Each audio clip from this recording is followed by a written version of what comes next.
तीन तलाक कानून, महिलाओं को फ़ायदा, सावधान होते मुस्लिम पुरुष। हालांकि तीन तलाक कानून के प्रभाव को प्रमाणित करने के लिए कोई ठोस डेटा तो नहीं है, लेकिन जहां तहां से मिलते डेटा से यह धारणा ज़रूर बनती है कि यह कानून मुस्लिम पुरुषों को फ़िलहाल तलाक कहने से रोक रहा है। All India Muslim personal law board सहित रूढ़िवादी मुस्लिम हलकों द्वारा संदेह व्यक्त किया गया है कि मुस्लिम महिला विवाह पर अधिकारों का संरक्षण अधिनियम 2019, जिसे तीन तलाक कानून के रूप में भी जाना जाता है, मुस्लिमों के विनाश का कारण बनेगा। इस कानून के लागू होने के 4 साल बाद भी यह डर आधारहीन साबित हुए हैं। देश के विभिन्न हिस्सों से मिलती धारणाओं से पता चलता है कि ज़्यादातर मुस्लिम पुरुष अब इस कानून के तहत सज़ा से डरते हैं और तलाक के लिए केवल स्वीकृत मार्गों का ही सहारा लेते हैं। तीन तलाक कानून को भारतीय संसद ने 30 जुलाई 2019 को मंजूरी दे दी थी।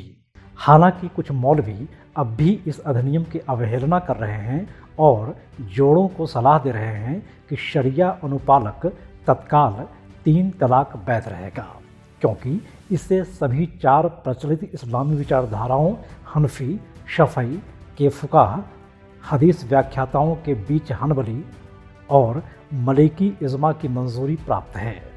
2011 की जनगणना के अनुसार लगभग 8% भारतीय, मुख्य रूप से 60 वर्ष से अधिक उम्र की महिलाएं तलाक की प्रथा से प्रभावित हैं।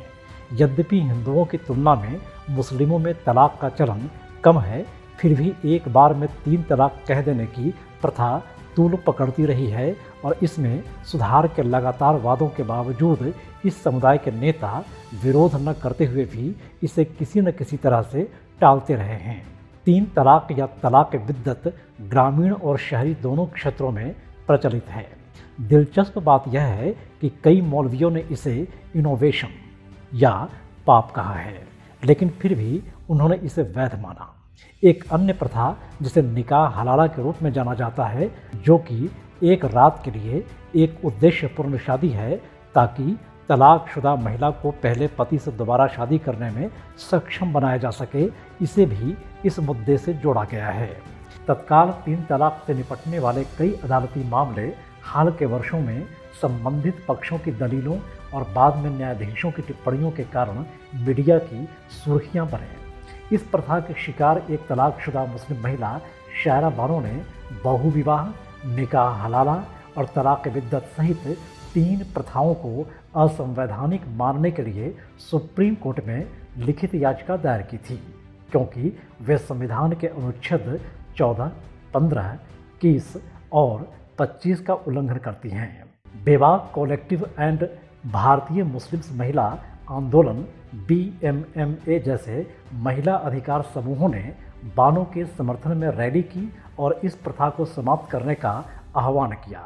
सुप्रीम कोर्ट ने 22 अगस्त 2017 को तलाक की इस प्रक्रिया को यह कहते हुए अमान्य कर दिया था कि तत्काल 3 तलाक संविधान के अनुच्छेद 14 का उल्लंघन है। बाद में संसद ने मुस्लिम महिला विवाह पर अधिकारों का संरक्षण अधिनियम 2019 लागू किया।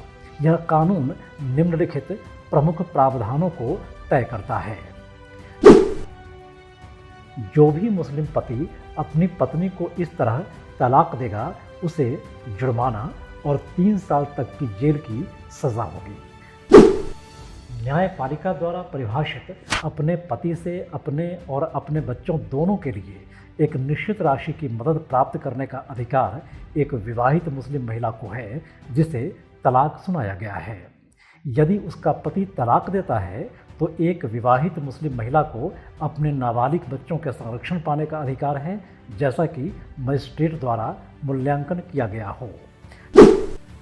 4 साल बाद उपर्युक्त सजा के डर ने मुस्लिम पुरुषों को तत्काल मनस्थिति में अपनी शादी को रद्द करने के लिए मनमाना सहारा लेने से रोक दिया है। 31 जुलाई 2021 को तत्कालीन अल्पसंख्यक मामलों के मंत्री मुख्तार अब्बास नकवी ने संसद को सूचित किया था कि इस प्रथा के खिलाफ कानून लागू होने के बाद 3 तलाक के मामले में उल्लेखनीय गिरावट आई है और देश भर में मुस्लिम महिलाओं ने इस कानून का ज़बरदस्त स्वागत किया है। मंत्रालय के आंकड़ों से पता चलता है कि अकेले उत्तर प्रदेश में 3 तलाक के करीब 80% मामले कम हुए हैं। हालांकि ऐसे मामलों में कितनी गिरावट आई है, इस पर कोई स्वतंत्र अध्ययन तो नहीं हुआ है। जब AIMPLB के प्रवक्ता सैयद कासिम रसूल इलियास से पूछा गया, जो तत्काल 3 तलाक मुद्दे पर सुप्रीम कोर्ट में एक पक्ष थे और 2019 के कानून को मुस्लिम निजी कानूनों के चलन में हस्तक्षेप मानते हैं, क्या बोर्ड ने इसका कोई रिकॉर्ड रखा है? पिछले 4 साल में इस कानून से मुस्लिमों को नुकसान हुआ है? उन्होंने कहा कि बोर्ड के पास ऐसा कोई रिकॉर्ड नहीं है। लेकिन यह ऐसा कैसे कर रहा है, इसके जवाब में उन्होंने कोई रिकॉर्ड प्रस्तुत नहीं किया, सिवाय यह कहने की कि बोर्ड जल्द ही अपना अध्ययन लेकर आएगा।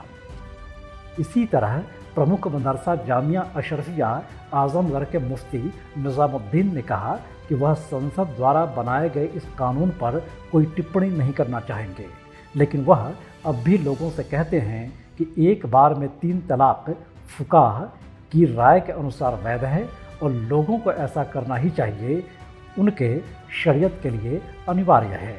हालांकि जब इंडिया नैरेटिव ने उनसे पूछा कि क्या उन्होंने अपने आसपास तत्काल 3 तलाक के मामलों में गिरावट देखी है या नहीं, तो उन्होंने कहा लोग अब इस कानून से डरते हैं और कहते हैं कि उन्होंने तो केवल 2 ही बार तलाक कहा है। India narrative bureau.